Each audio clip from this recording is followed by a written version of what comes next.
My name is Betty Andrews, and I am 64 years old. I spent my life as a nurse in Boston, raising my daughter Julia as a single mother. 3 months ago, she was planning her destination wedding in Paris, a $40,000 affair that I was helping to finance. Then the email arrived. "Mum, I think it's better if you don't come to the ceremony.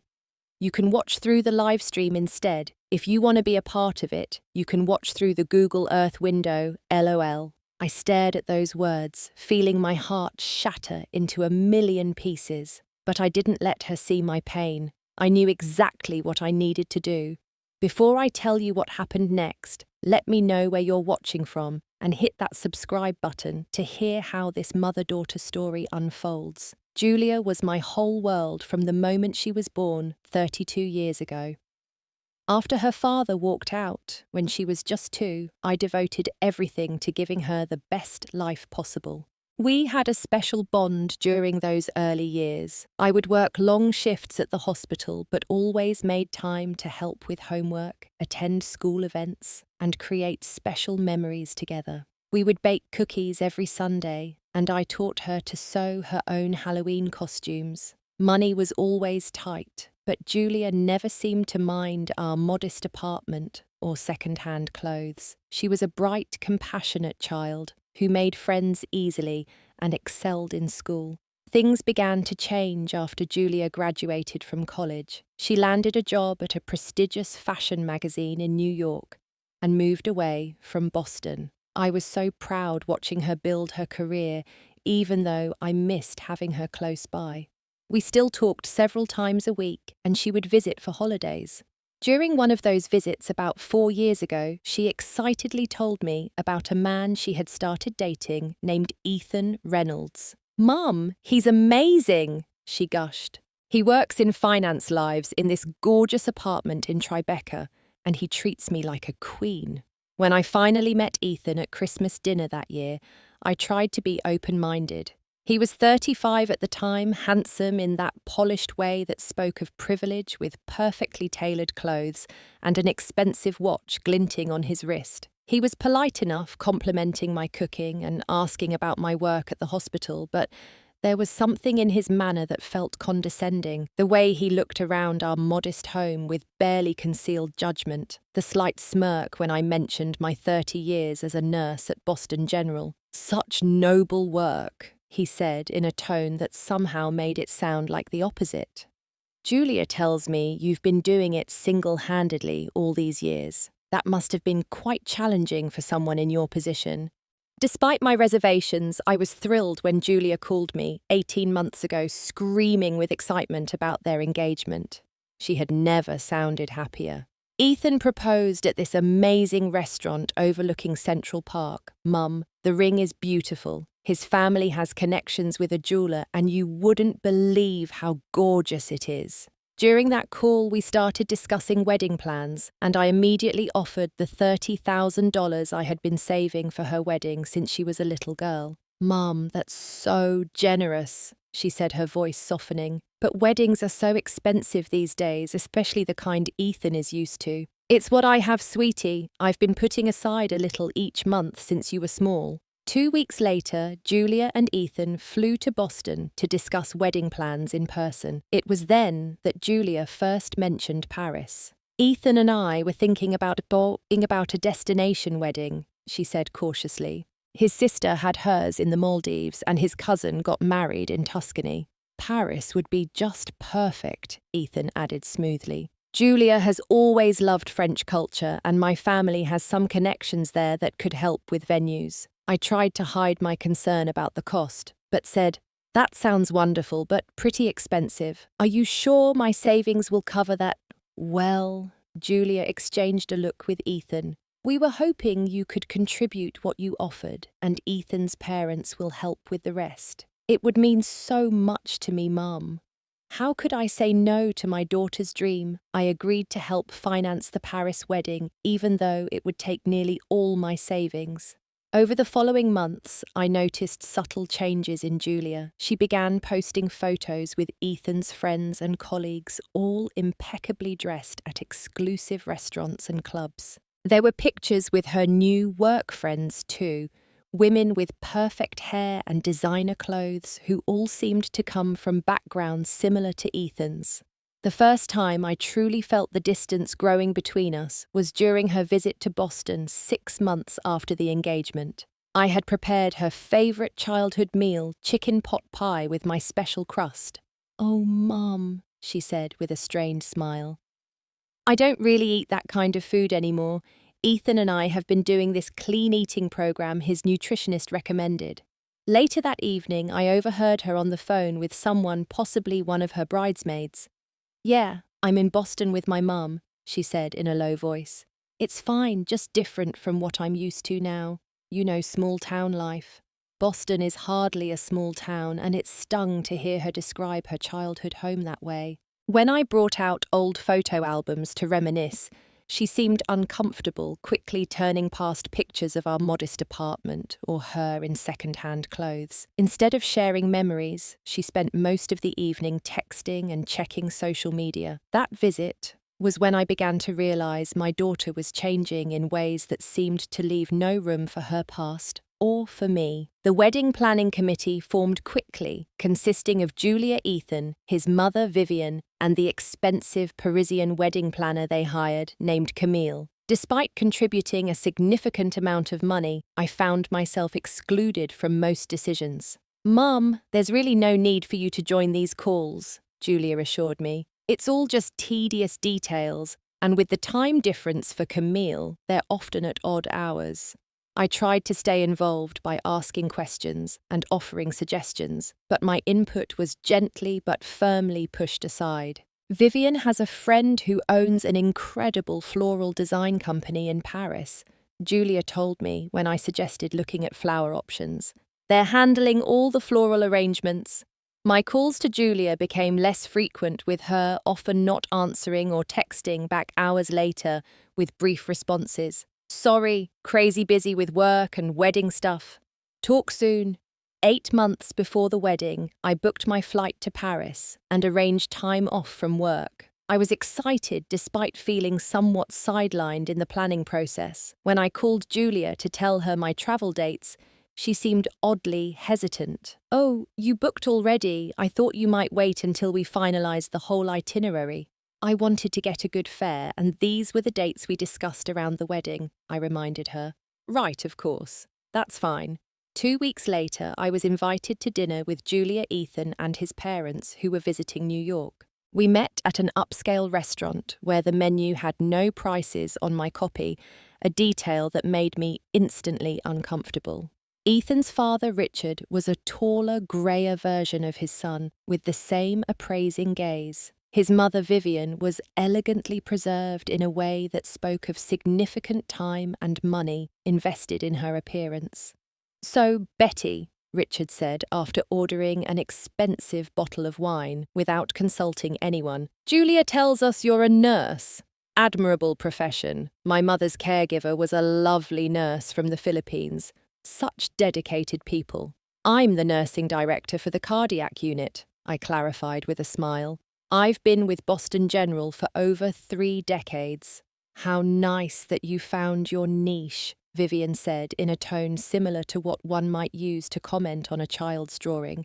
"Julia has certainly found hers in the publishing world. Ethan tells us she has quite the eye for detail." Throughout dinner, I noticed Julia watching Ethan's parents nervously laughing too loudly at their jokes and repeatedly mentioning connections she had made through her job. It was as if she was auditioning for their approval. As I excused myself to use the restroom, I overheard Julia's voice around the corner.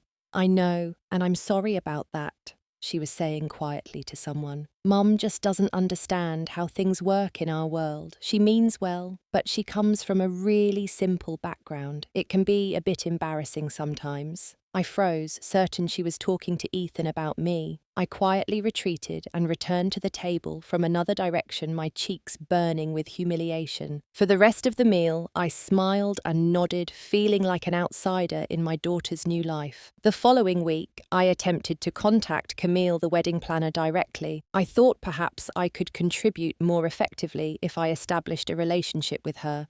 "Hello, this is Betty Andrews, Julia's mother. I wanted to introduce myself and see if there's anything I can help with for the wedding planning.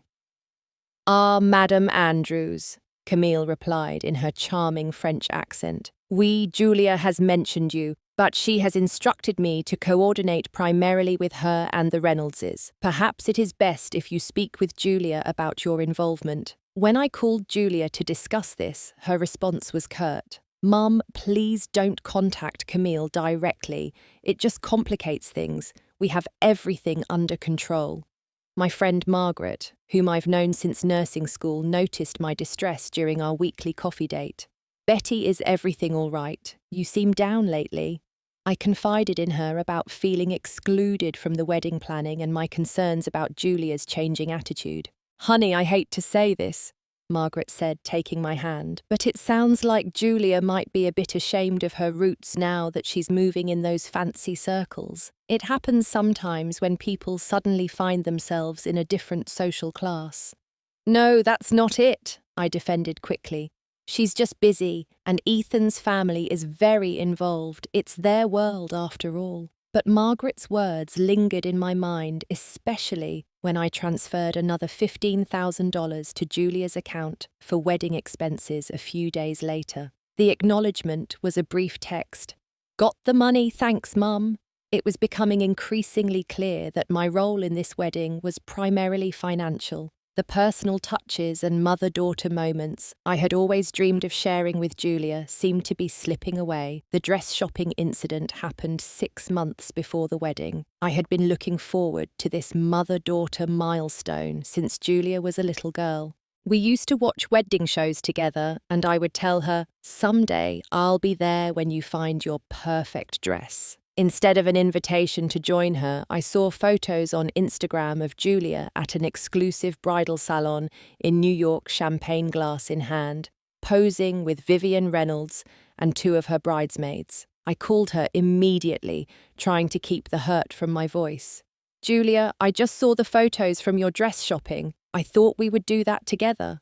Oh, Mum, she sighed, sounding annoyed. It wasn't a planned thing. Vivian knows the designer personally, and they had a cancellation. It just happened. But there are 3 other people in those photos, I pointed out. You had time to call them.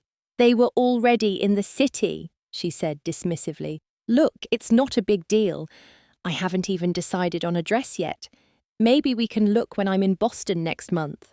That visit never happened. Julia cancelled at the last minute due to an unmissable work opportunity. I tried reaching out to Sophia, Julia's maid of honour and oldest friend from college, hoping to stay connected to the wedding planning. Hi, Sophia, it's Betty, Julia's mum. I was wondering if you could tell me about the bridal shower plans. I'd love to help. Oh, Mrs. Andrews. She sounded uncomfortable. I think you should talk to Julia about that. I'm not really the main planner for those events. Through careful social media sleuthing, I discovered that Julia's bridal shower had already taken place at the Reynolds vacation home in the Hamptons. Over 50 women attended, including all the bridesmaids and female relatives from Ethan's side. Not only had I not been invited, but Julia had actively hidden it from me. When confronted, Julia's excuses grew thinner. It was just a small gathering Vivian wanted to host, mostly Ethan's family's friends, people you wouldn't know. Julia, I saw the photos. That was your bridal shower, not some casual gathering. I'm your mother. How could you not include me? Mum, please don't make this a big deal. The wedding planning is stressful enough without you getting emotional about every little thing. Every little thing. My exclusion from her life was now categorized as a minor detail not worth discussing. Despite the growing distance, I continued my financial support. The final $10,000 payment was transferred 4 months before the wedding date. By this point, I had contributed my entire savings of $55,000 to Julia's special day, an amount that exceeded what I had initially promised because of mounting expenses. I booked a hotel in Paris, excited despite everything to be part of my daughter's wedding. When I told Julia the name of the hotel, she immediately criticized my choice. Mum, that's not where everyone is staying. The wedding block is at Le Grand Hotel. You should cancel and book there instead. But this one fits my budget better, I explained. and it's only a 15-minute walk from your venue. It would just be easier if you stayed with everyone else, she insisted. Trust me on this.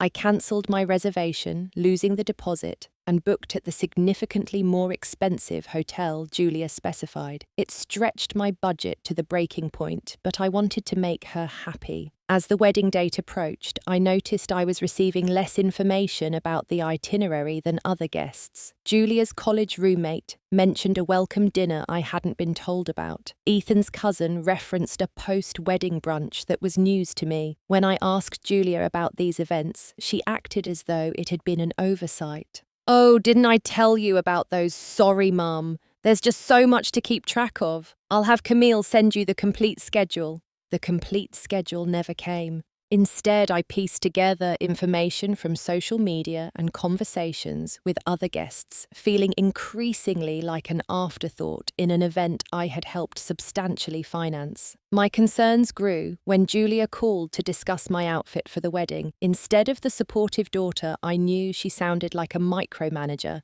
checking a potentially problematic detail. "Please tell me you're not wearing that blue dress you wore to Cousin Sarah's wedding," she said without even greeting me first. "I was thinking about the new cream-coloured suit I bought last month," I replied. "Cream, Mum, that's too close to white, and a suit isn't formal enough for this venue. You need to wear something more appropriate. Something elegant but not attention-grabbing." The implication was clear. She was worried I would embarrass her. "I'll find something suitable," I assured her, swallowing my hurt. After hanging up, I stared at my closet, suddenly seeing my carefully selected clothes through Julia's new critical eyes. Nothing I owned would be appropriate for her Paris wedding. Even with a new dress, would I myself be appropriate? Or was I the real problem, rather than my wardrobe? The email arrived exactly 3 weeks before the wedding. I had just returned from a 12-hour shift at the hospital and was looking forward to finalising my packing list for Paris. When I saw Julia's name in my inbox with the subject line, "About the wedding," I expected last-minute details or perhaps even an apology for her recent distance. Instead, the message destroyed me.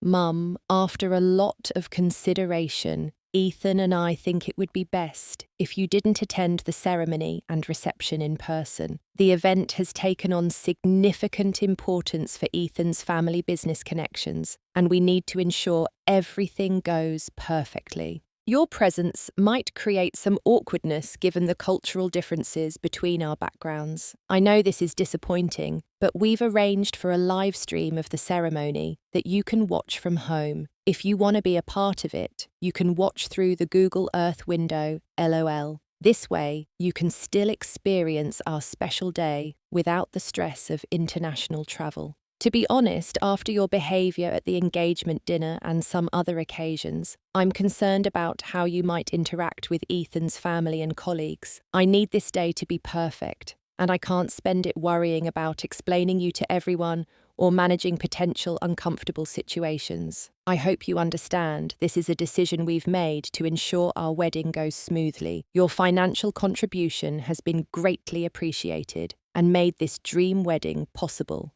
Love, Julia." I read it 3 times, unable to comprehend how my daughter could write such cruel words. "Cultural differences between our backgrounds. Explaining you to everyone." The casual LOL thrown in after suggesting I watch through Google Earth felt like a deliberate mockery. I must have called Margaret, because suddenly she was at my door, though I had no memory of dialing her number. She found me sitting on the floor of my living room, still clutching my phone, tears streaming down my face. "Oh, Betty," she gasped, reading the email I wordlessly handed to her. "This is unforgivable." "She's ashamed of me," I whispered, my voice breaking. "My own daughter is ashamed of me." Margaret's outrage was immediate and fierce. "You need to cancel every penny you've contributed. This is absolutely outrageous after everything you've done for her." But beneath my devastation was a paralysing fear. If I do that, I might lose her completely. She's still my daughter, Margaret. "The daughter who just uninvited you from her wedding, the wedding you paid for." Margaret's voice rose in indignation. "Betty, there has to be a limit to what you're willing to accept from her." That night, was the longest of my life. Sleep wouldn't come as memories flooded through me. Julia as a toddler reaching for me with complete trust in her eyes. Julia at 8 proudly showing me the A on her science project we had stayed up late working on together. Julia at 16 crying on my shoulder after her first heartbreak, allowing me to comfort her with ice cream and old movies. I remembered the sacrifices that had seemed so natural at the time, cancelling my first vacation in years to help pay for her first semester studying abroad in France, working double shifts for months to afford the graduation celebration she deserved, never buying myself new clothes so she could have the prom dress she had fallen in love with. Now, all those years of sacrifice and love had culminated in being told I was an embarrassment, unworthy of witnessing my only child's wedding day in person. The daughter I had raised alone, loved unconditionally and supported endlessly, now saw me as someone to be hidden away like a shameful secret. The pain was physical, a crushing weight on my chest that made it difficult to breathe. How had we gone from being so close to this unbridgeable divide? When had my Julia, my kind, compassionate girl, turned into someone who could write such a heartless email to her own mother? Morning found me exhausted, but with a strange clarity emerging through the fog of hurt. Something fundamental had broken, and no amount of pretending would fix it. For perhaps the first time in my life as a mother, I needed to put myself first. My moment of clarity came after a night of tears and heartache. As the sun rose, I felt something shifting inside me, a quiet determination replacing the crushing pain. My daughter had made her choice, but now I needed to make mine. I picked up my phone and composed a simple reply to her devastating email. Sure, enjoy your big day. No anger, no pleading, just 3 words and a period. I hit send and immediately turned off my phone as it began ringing. Julia suddenly eager to talk, now that I wasn't falling apart and begging to be included. I wasn't ready for that conversation. Instead, I called my brother James, who worked as a financial advisor in Chicago. I explained the situation and asked if there was any way to reclaim the money I had contributed to the wedding. "Betty, I'm so sorry this is happening," he said, his voice tight with anger on my behalf. "But legally the money was given as a gift. There's no contractual obligation for her to return it, especially with the wedding so close and most of it likely spent." "I understand," I said, surprised by the calmness in my voice. "Then I need to figure out what to do next." After some thought, James offered a suggestion that planted the seed for what followed. "You know, Betty, you've already paid for the flight and hotel in Paris. Why not still go, not to the wedding, of course, but Paris is beautiful. Why should you miss out on a trip you've been looking forward to and have already largely paid for?" The idea took root immediately. I would go to Paris, not as the uninvited mother of the bride, but as a woman enjoying a well-deserved vacation. The $5,000 I had saved for my mother of the bride outfit and accessories would now fund a different kind of experience. I called Margaret, who listened to my plan with growing enthusiasm. "I love it," she declared, "but you shouldn't go alone. I'm coming with you." "Margaret, you can't just drop everything to fly to Paris." "Watch me," she said firmly. "Tom can handle things at home for a week, and I have vacation days to use. You're not doing this alone." With Margaret's support, I began making arrangements. I kept my reservation at the luxury hotel where the wedding party was staying, but requested a different floor. I contacted a travel agent specializing in Paris tours and booked several experiences for the days surrounding the wedding, including a Seine River dinner cruise for the exact time of Julia's ceremony. Instead of shopping for a mother of the bride outfit, I treated myself to a new wardrobe of stylish confidence-boosting clothes that had nothing to do with weddings.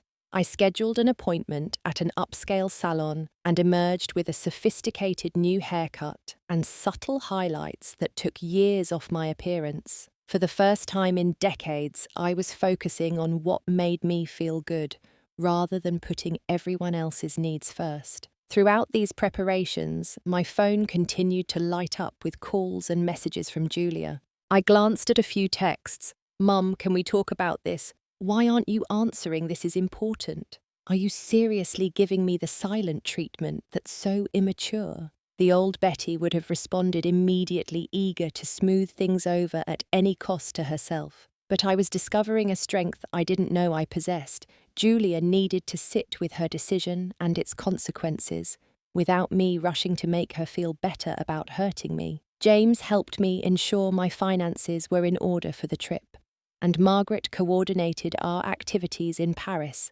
with gleeful determination. We would visit museums, enjoy fine dining, and experience the city's beauty on our own terms. 2 days before our departure, I finally turned my phone back on to check essential emails. There were 23 missed calls from Julia and dozens of increasingly frantic texts. The most recent read, "Mum, please tell me you're not still planning to come to Paris. I need to know you're not going to show up and make a scene." I didn't respond. My flight was booked. My new suitcase was packed with my new clothes and my passport was ready. I was going to Paris not as an uninvited mother, but as a woman reclaiming her sense of self-worth. Margaret and I arrived in Paris 3 days before the wedding. Our taxi pulled up to the grand entrance of Le Grand Hotel, the magnificent 5-star establishment where Julia's wedding party was staying. I had briefly considered changing hotels entirely, but there was something empowering about staying exactly where I had planned, just on my own terms. The concierge welcomed us warmly, in accented English. "Madam Andrews, we are delighted to have you with us. Your room has been upgraded to a junior suite with a view of the Eiffel Tower complimentary." "That's very kind, but I didn't request an upgrade," I said, confused. "It is our pleasure. We understand you are celebrating a special occasion in Paris," he replied, with a discreet smile. Later, in our beautiful suite, Margaret flopped onto one of the plush beds and laughed. "They think you're here for the wedding. They've upgraded the mother of the bride." The irony wasn't lost on me, but instead of feeling bitter, I found myself laughing along with her. "Well then, let's make the most of it." And we did. That first afternoon, we strolled along the Seine, admiring the iconic Parisian architecture and stopping at a charming cafe for coffee and pastries. No rushing to wedding appointments, no walking on eggshells around Ethan's family. Just 2 friends enjoying one of the most beautiful cities in the world. On our second day, we visited the Louvre, marvelling at the masterpieces and taking our time in each gallery. We enjoyed a leisurely lunch at a sidewalk cafe where Margaret insisted we each have a glass of champagne. "To new beginnings," she toasted, clinking her glass against mine. That evening, I posted a photo of us at dinner on my rarely used Instagram account, tagging our location at a well-reviewed restaurant near the hotel. It was the first indication I had given that I was in Paris. Within minutes, my phone buzzed with a text from Julia. "Are you in Paris? Please tell me you're not." I didn't respond, choosing instead to focus on the delicious coq au vin in front of me and Margaret's amusing story about her grandson's first soccer game. The following morning was the day before the wedding. We had booked a guided tour of Montmartre, followed by lunch at a bistro recommended by our hotel concierge. As we sat enjoying our meal on the restaurant's terrace, I happened to glance toward the entrance and froze. Julia was standing there scanning the dining area with a frantic expression. She was with one of her bridesmaids, both of them dressed for her wedding rehearsal in stylish sundresses. When her eyes met mine, the colour drained from her face. She said something to her companion and marched directly to our table. "Mum, what are you doing here?" Her voice was tight with barely controlled panic.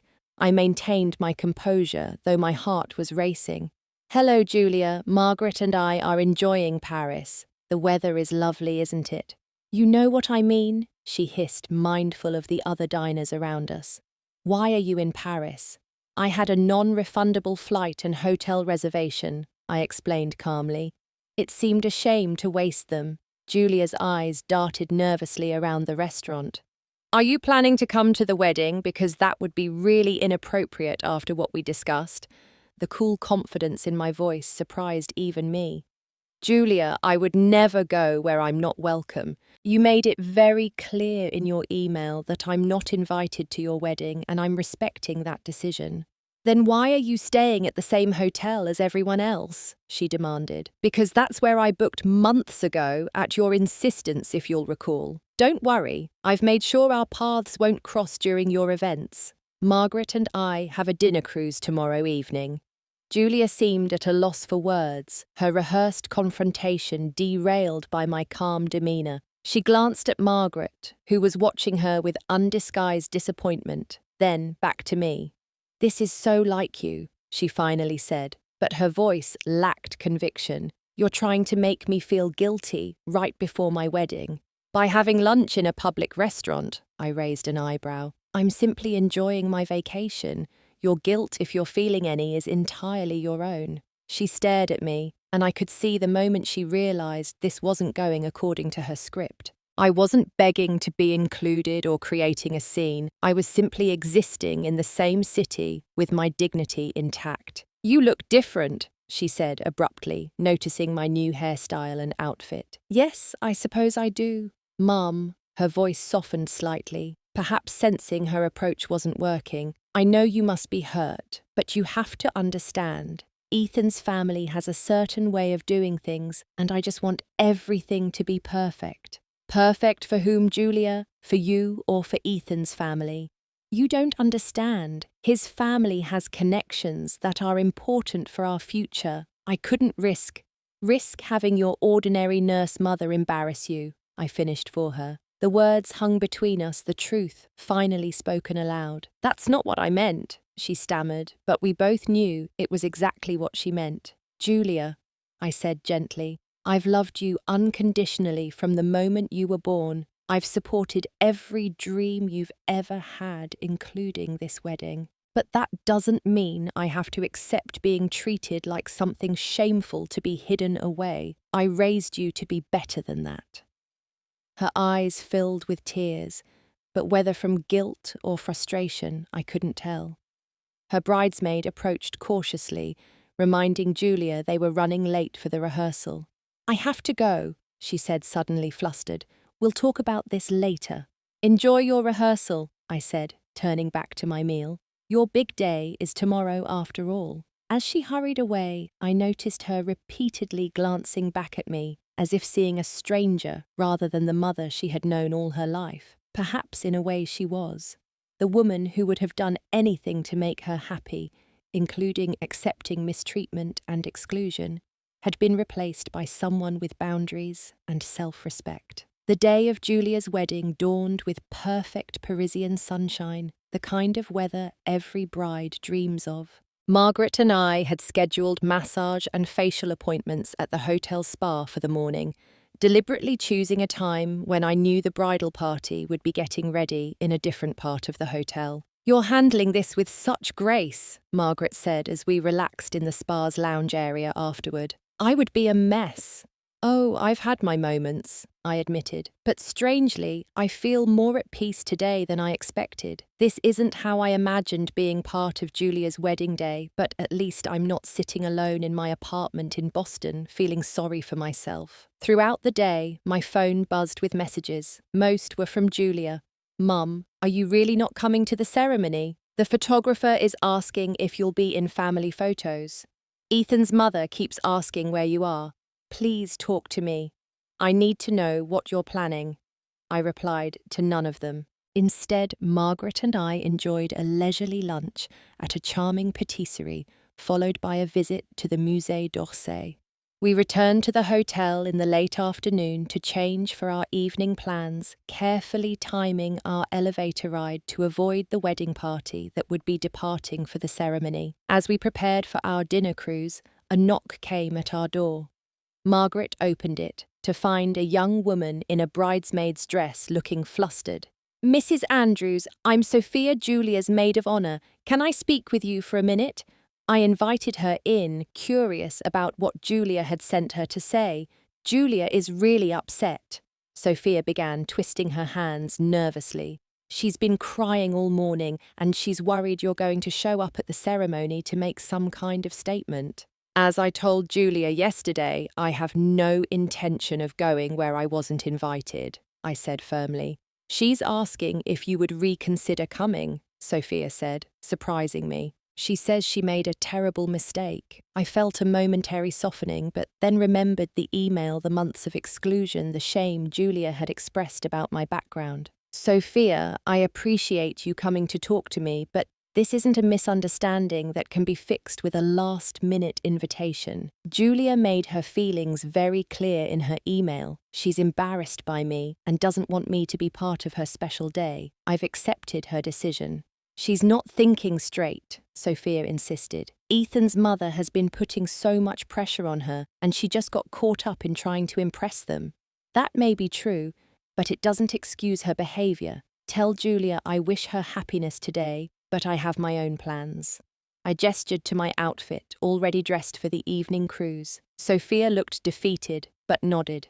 I'll tell her. For what it's worth, Mrs. Andrews, I've always thought you were an amazing mum. Julia used to talk about you all the time in college, about how you worked so hard to give her opportunities and how much she admired your strength. Her words pierced my heart, reminding me of the daughter I had raised, the one who seemed so far removed from the woman getting married today. Thank you for saying that, Sophia. Please give Julia my best wishes for the ceremony. After she left, Margaret squeezed my hand. You okay? Yes, I said, surprised to find it was true. Let's enjoy our evening. Our dinner cruise along the Seine was magical. As the boat passed beneath Paris's elegant bridges with Notre Dame and the Eiffel Tower illuminated against the night sky, I felt a strange mixture of sadness and liberation. Somewhere in this beautiful city, my daughter was getting married without me, yet here I was experiencing Paris on my own terms, refusing to be diminished by her rejection. We returned to the hotel late, carefully avoiding the ballroom where the wedding reception would still be in full swing. In our room, I found dozens more messages from Julia, the tone shifting from demanding to pleading. Mum, please, everyone is asking about you. I made a terrible mistake. Can we talk? Mum, I'm so sorry. Please answer me. I turned off my phone and went to bed, emotionally exhausted, but strangely at peace with my decision to maintain my boundaries. The following morning, as Margaret and I enjoyed breakfast in the hotel's courtyard, the concierge approached our table. Madam Andrews, your daughter is asking to see you. She is in the lobby. Shall I tell her where to find you? I took a deep breath and nodded. Yes, please tell her she can join us.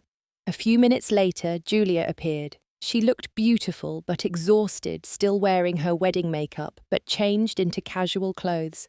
Her eyes were red-rimmed from crying. Mum, she said, her voice breaking as she stood awkwardly beside our table. Can we talk, please? I gestured to the empty chair. Margaret excused herself, tactfully promising to return to the room to finish packing for our afternoon flight. Julia sat down, fidgeting with her new wedding ring. The wedding was perfect, she said quietly. The venue was beautiful, the food was amazing, the music, the flowers. Everything was exactly as planned. I'm glad to hear that, I replied, but it felt wrong the entire time. She continued, her voice catching. All I could think about was you not being there. When they announced us as husband and wife, I looked out at the crowd, and the only person I wanted to see was you. Julia, I began, but she interrupted. Please let me finish. I need to say this. She took a shaky breath. Ethan's mother has been running this wedding from the beginning. She had opinions about everything from the venue to the guest list. When I mentioned how excited you were to help plan things, she made this comment about how charming it was that you wanted to be involved despite your limited experience with their kind of events. And you agreed with her assessment, I stated, rather than asked. Julia's face crumpled. I wanted so badly to fit in with them. Ethan's family is so polished and connected, and I was afraid they'd see through me, realize I didn't really belong in their world, so I started distancing myself from anything that reminded me of where I came from. Including your mother?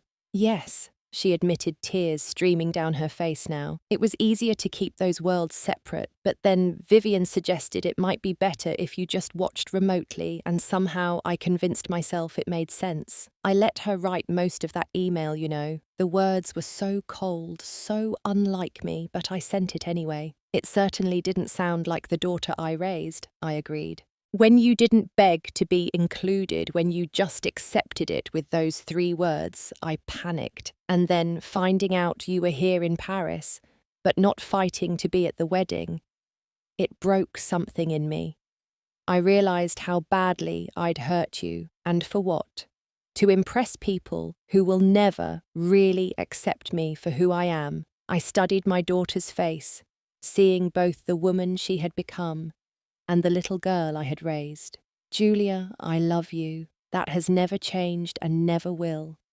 But what you did hurt me deeply, and it can't be fixed with one tearful conversation. I know, she whispered. I don't expect you to forgive me right away, but I need you to know how sorry I am, and that I want to find a way back to the relationship we used to have. That relationship was between a mother who would accept any treatment to keep her daughter happy and a daughter who took that for granted. I don't want to go back to that, I said honestly. But perhaps we can build something new based on mutual respect, Julia nodded, wiping her tears.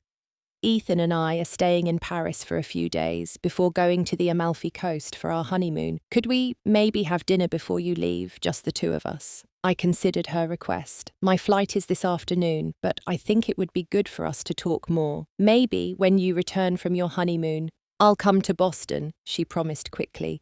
Alone. We can talk properly then. As we said goodbye in the hotel lobby, Julia hugged me tightly, like she used to as a child. I'm so sorry, Mum. I love you. I love you too, I replied, meaning it despite everything. Enjoy your honeymoon. Back in Boston, I settled into a new rhythm of life. I joined a book club Margaret had been urging me to try for years. I enrolled in a photography class I'd always been interested in, but never made time for. I began rebuilding a life that wasn't centered solely around being Julia's mother. 3 weeks later, Julia arrived at my apartment as promised. We spent a long afternoon talking, really talking in a way we hadn't in years. There were more tears, more apologies, but also honest conversations about our relationship and the boundaries I needed going forward. Ethan wants to apologize too, she told me. He realizes how wrong it was to let his mother influence our wedding that way. I appreciate that, I said, but what matters more is that you understand why what happened was so hurtful. I do, she assured me, and I'm going to therapy to work through why I was so desperate for their approval that I would hurt the one person who has always been there for me. 6 months after the wedding, Julia and Ethan came to Boston for Thanksgiving. It was a small gathering at my apartment, just the 3 of us, plus Margaret and her husband. To my surprise, Ethan pulled me aside after dinner. Betty, I want you to know how sorry I am about everything that happened with the wedding, he said sincerely. I should have stood up to my mother and supported Julia in including you. It was wrong, and I'm truly sorry for the pain it caused. His apology seemed genuine, and over the following months, I saw positive changes in both him and Julia. They visited more frequently, and Julia called regularly, not out of obligation, but with a genuine desire to reconnect. The greatest lesson from this painful experience was learning that loving my daughter didn't mean accepting mistreatment. By standing up for myself, I had actually created the opportunity for a healthier relationship. Unconditional love doesn't mean unconditional acceptance of disrespect. Sometimes the most loving thing you can do, both for yourself and the other person, is to draw a clear boundary. What would you have done in my situation? Would you have gone to Paris anyway, or stayed home? Have you ever had to set boundaries with someone you love? Share your thoughts in the comments below, and if this story resonated with you, please like and subscribe for more stories about family relationships and personal growth. Thank you for listening to my journey, and remember that self-respect is never selfish, it's essential.